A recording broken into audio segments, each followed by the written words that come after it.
Hello, magandang araw po sa ating lahat. So, alam ko marami pa rin nalilito at kahit ako ay marami nagtatanong talaga kung paano ba talaga gagawin ang ating pong reclass. So, ito po yung ating titingnan kung paano tayo magpapa-reclass. Ano po? So, meron tayong criteria para sa point system. Meron tayong education, training, experience, then performance, PPST, COI, classroom observation, at meron tayong NCOIs or portfolio and interview. So, yung ating pong titingnan, marami kasi nagtatanong kung qualified siya or ano ba yung kailangan. So, ito po yung ating criteria. Ano po? At the assessment of applicants for reclassification to higher teaching shall be based on the following criteria. Ito po yon: education. So, bachelor's degree ka, okay na po yon. Kaya lang, kung bachelor's degree ka lang, hindi mo ka po makakakuha ng puntos dito sa education. 0 points po yon. Pero, qualified ka. Pero, pagdating sa point system, wala ka pong points. Learning and development or training. So, meron tayong minimum qualification requirement as defined in the CSE approved quality standard. Saan po ba yan makikita? Puntahan po natin dito. Ayan. Kung teacher 1 ka, you're planning to T2, ang 8 hours ang training. 8 hours ang training na pwede mong gamitin and 1 year teaching experience. Kasi kung T1 ka tapos meron ka ng 1 year teaching experience at may isa ka ng IPCRF, pwede mong makuha itong 6 proficient COIs at very satisfactory rating and 4 proficient NCOI at very satisfactory.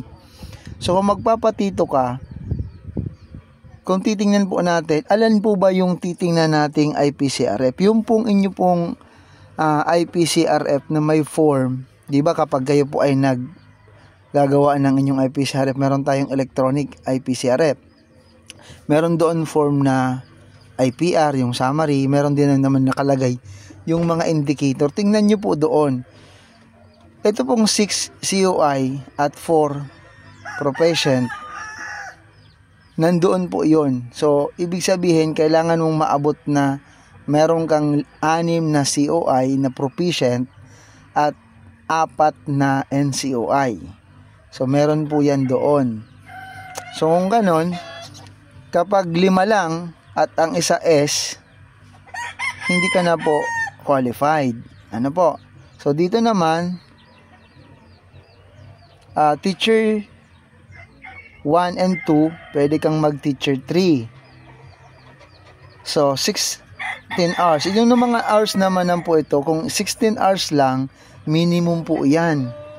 Pwedeng mababa yung puntos na makuha mo. Pero kung marami kang training, halimbawa 80 hours, maganda 80 hours. Kung 80 hours, 5 days training yon. And yung training po is relevant in teaching. Ano po? Relevant and teaching, curriculum, pedagogy, subject specialization. So, training po yon. Kung ang training hindi naman po related sa teaching, hindi po yan. 2 years experience.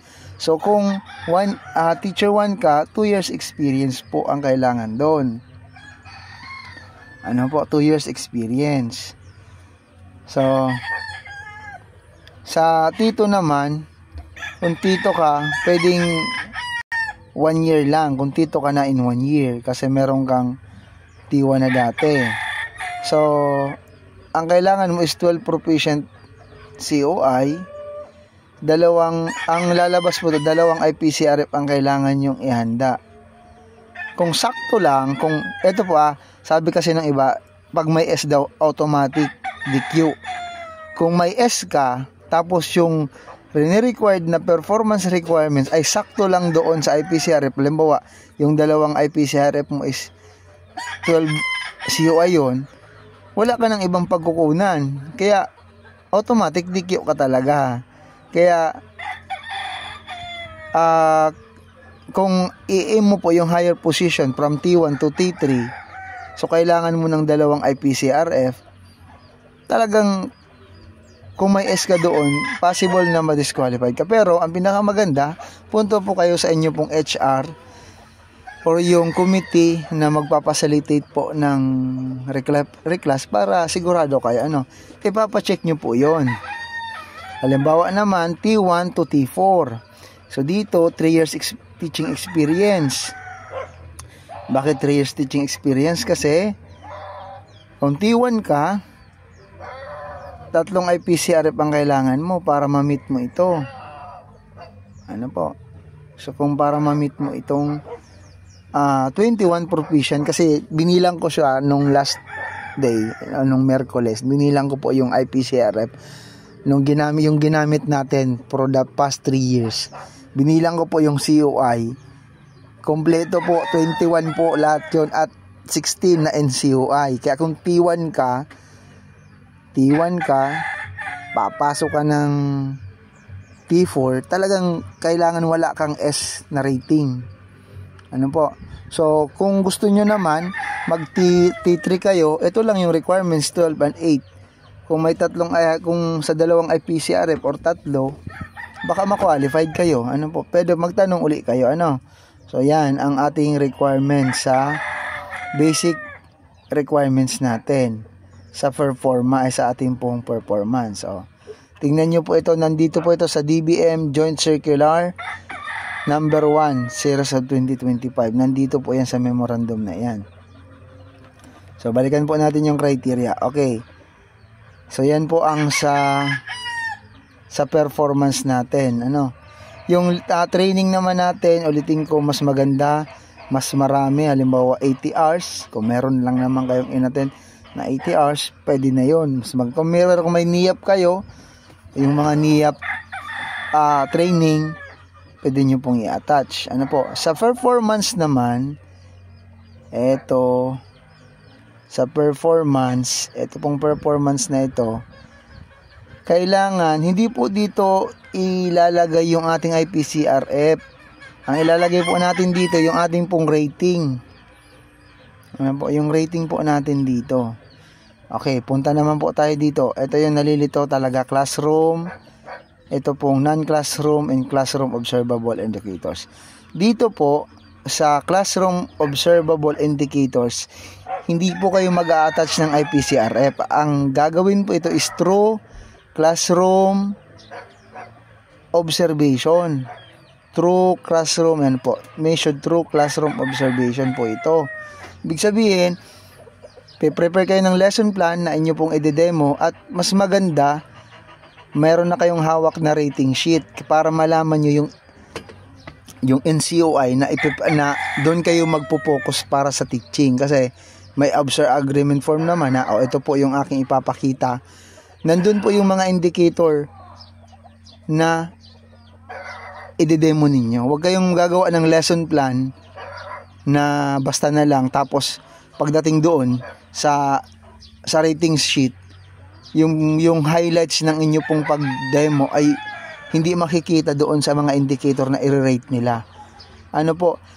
At ang portfolio po, hindi po yung portfolio ng nakaraang 3 taon. Ang portfolio po ay para lamang po sa non-classroom observable indicators. Yun po yung gagawin yung portfolio. Tapos, yung mag-a-annotate kayo, on the spot po yun. Hindi po sinulat mo na. On the spot po gagawin yung MOBs, ay yung annotation. Tapos, i-interview kayo about doon. Kaya ito po yung ating point system. Hindi kayo mag-a-attach ng portfolio in the past 3 years. Ang i-attach nyo po yung portfolio na may nakalagay na MOBs para sa non-classroom observable indicators. Yung mga observable indicators natin, makikita natin yun sa annotation form or yung ating pong mga mga NCOI. Wala kasi. Okay, ito naman po yung classroom observable indicator. So, teacher 2 to 3, ang gagamitin natin rubrics ay level 2 to 6. Sa teacher 4 to 7, level 3 to 7. So, kung gusto nyo pong makita yung mga ganito, may nasa DepEd Order number 24 and Joint Circular number 1, Series 2025. Ano po? So, portfolio assessment, interview, pinakita ko na po ito. Interview kayo. Ba yan? Bakit lumiit? Yan. Tapos ito po yung kailangang i-prepare na documents. Letter of intent. Ang letter of intent po is may statement of purpose, expression of interest, position applied for. So, yan po. Nakalagay naman dyan isa-isa. So, yan lamang kung paano tayo magpiprepare ng ating reclass. Kung gusto nyo, message nyo ako agad. Libre pa ang forms, Wala, message nyo po ako, isasend ko po itong mga ganito.